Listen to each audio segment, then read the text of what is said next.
মনীষাদির সঙ্গে তাহলে একটা ইয়ে দেবে না, সাদা ইয়ে। টেবিল লাগবে, চেয়ার লাগবে। আজকে 12-এর মেয়েদের ফেয়ারওয়েল হবে, তাই সাজসজ্জা চলছে। এদিকে এই যে চারিদিকে মেয়েরা এদিক ওদিক করছে, টেবিল সাজানো হচ্ছে। এই যে চকলেট আর হচ্ছে কার্ড, সুন্দর সুন্দর কার্ড ছোট বোনরা তারা আর কি বানিয়েছে নিজের হাতে, সুন্দর ভালো লাগছে। আর চকলেট আর কলম মনে হয়। টেবিলে সজ্জা হয়ে গেল, খুব উৎসাহ ওদের, ফেয়ারওয়েল দিবে দিদিদের, ভীষণ উৎসাহ। যদিও বা 12-এর পরীক্ষা হয়ে গেছে, তবুও ওদের আর কি একটা ফেয়ারওয়েলের অনুষ্ঠান করা হয়েছে, খুব ছোট করে এই আয়োজন করা হয়েছে। পরীক্ষার সময় পরপর দুটো পরীক্ষা ছিল বলে এটা করা যায়নি। তো ম্যাডাম সকলেই চলে এসছেন, আস্তে আস্তে মেয়েরাও আর কি চলে আসছে। তো সমস্ত অনুষ্ঠানই অল্প অল্প করে তোমাদের সাথে শেয়ার করছি, তোমরা দেখে নাও। তো কি হবে সঙ্গে থাকো, দেখতে থাকো। 12-এর মেয়েরাও চলে এসছে, কেউ ড্রেস পরে এসছে, কেউ অন্য ড্রেসে সুন্দর করে শাড়ি পরে এসছে, ম্যাডামের সাথে কথা বলছে। এবার অনুষ্ঠানে যাওয়া যায়। মেয়েরা একটু কথা বলছিল বলে মনীষাদি তাদেরকে চুপ করাচ্ছিলেন। এবার উনি সুন্দর করে মেয়েদের উদ্দেশ্যে কিছু বলবেন। গল্পটা হচ্ছে এরকম, রাজা যজ্ঞ করতেন, অশ্বমেধ যজ্ঞ। সেইখানে যজ্ঞ করে একটা ঘোড়াকে না, অনেকগুলো বেশ শক্তিশালী ঘোড়াকে ছেড়ে যাওয়া হতো, তাদের সাথে সাথে লোক যেত। এবার ঘোড়াটা বিভিন্ন রাজ্য ঘুরে বেড়াতো। যদি কোনো রাজ্যের ওপর দিয়ে যাওয়ার সময় সেই রাজ্যের রাজা ঘোড়াটাকে না আটকাতো, তার মানে রাজা এই যে রাজ্য যজ্ঞ করছে সেই রাজার বশ্যতা স্বীকার করে নিত। আর যদি কেউ ঘোড়াটাকে আটকাতো কোনো বেদনার গান, সেই গান উঠিল তরু তরে, তরুণ তরুণী তুলিল মুখ হাতে দিয়ে তারা কহিল, এ আমাদেরই লোক, আমি কিছু নয়, সে মন প্রথম পরিচয়।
আমি জল ভরিবার ছল করিয়া দেখব নয়ন ভরিয়া, জল ভরিবার আমি জল ভরিবার ছল করিয়া দেখব নয়ন ভরিয়া, দেখব বাসিয়া আমার বন্ধু চিকন কালিয়া, দেখব বাসিয়া আমার বন্ধু চিকন কালিয়া, দেখব বাসিয়া।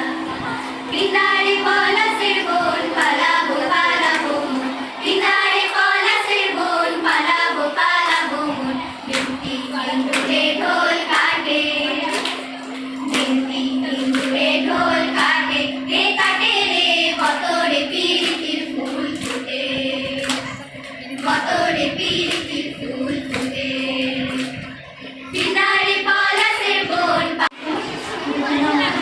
ভবিষ্যতের জন্য তোমাদের অনেক অনেক আন্তরিক শুভেচ্ছা রইল আমার তরফ থেকে।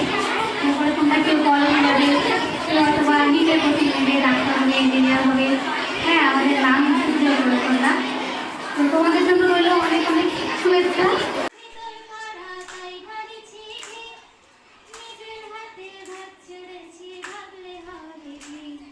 চিংড়ি মাছের ভিতর করা চাই ঢালিছি, নিজের হাতে ভাত ছেড়েছি ভাবলে হবে কি, চাদর চুলা লম্বা কচা কুড়ি কুড়ি যায়, দেখি সামের বিবেচনা কার ঘরে সামায়, কালো জলে কুচলা তলে ডুবলো সনাতনে, আজ সারানা কাল সারানা কাল যে মাঝে তবু দেখাই চিরদিন কেন পাই না, মায়ের আলোকে আখির পলকে তোমারে জলে পাই দেখিতে, জীবনী আলোকে আখির শেষে 12-এর মেয়েরাও দুটো গান শোনালো, ভীষণ সুন্দর।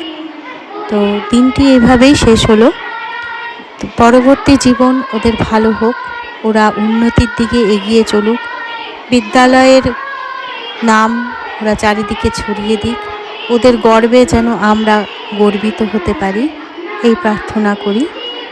ভালো থাকো তোমরা, সুস্থ থাকো, আমার মেয়েরাও যেন ভালো।